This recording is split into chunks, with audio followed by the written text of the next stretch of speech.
জিম্বাবুয়ের বিপক্ষে জ্বলে উঠলেন নাহিদ রানা। গতি দিয়ে জিম্বাবুয়ের বিপক্ষে 5 উইকেট তুলে নিলেন, যা ক্যারিয়ারের পঞ্চম ফাইবার। 12 রানে 7 উইকেট। জিম্বাবুয়ের বিপক্ষে ওয়ানডে ম্যাচে বিশ্বকে তাক লাগিয়ে দিলেন তিনি। উইকেট তুলে নিয়ে নাহিদ রানা গড়লেন অবিশ্বাস্য এক রেকর্ড। দর্শক, ভিডিওটি না টেনে সম্পূর্ণ দেখার অনুরোধ রইল। জিম্বাবুয়ের বিপক্ষে টস জিতে প্রথমে বোলিং করার সিদ্ধান্ত নেন বাংলাদেশ। ম্যাচের শুরু থেকে আক্রমণ বোলিং করেন তাসকিন আহমেদ। 45 রানের মধ্যে 3 উইকেট হারিয়ে চাপে পড়ে যায় জিম্বাবুয়ে।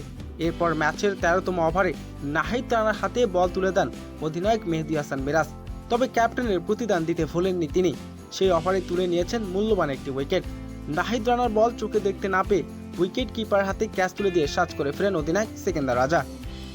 এরপর 15তম ওভারে দ্বিতীয় বলে আরও একটি উইকেটের দেখা পান নাহিদ রানা। এরপর ইনিংসের 17তম ওভারে তৃতীয় উইকেট তুলে নেন নাহিদ রানা। এরপর 19তম ওভারে তুলে নেন 2টি গুরুত্বপূর্ণ উইকেট।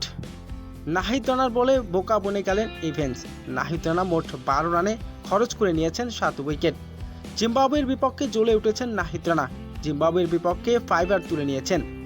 এদিন মোট 10 ওভার বোলিং করে 21 রান খরচ করে নিয়েছেন 7টি গুরুত্বপূর্ণ উইকেট। তবে 9 ইনিংসে 5 বার 5 করলেন তিনি। রীতিমতো বিশ্বকে তাক লাগিয়ে দিলেন নাহিদ রানা।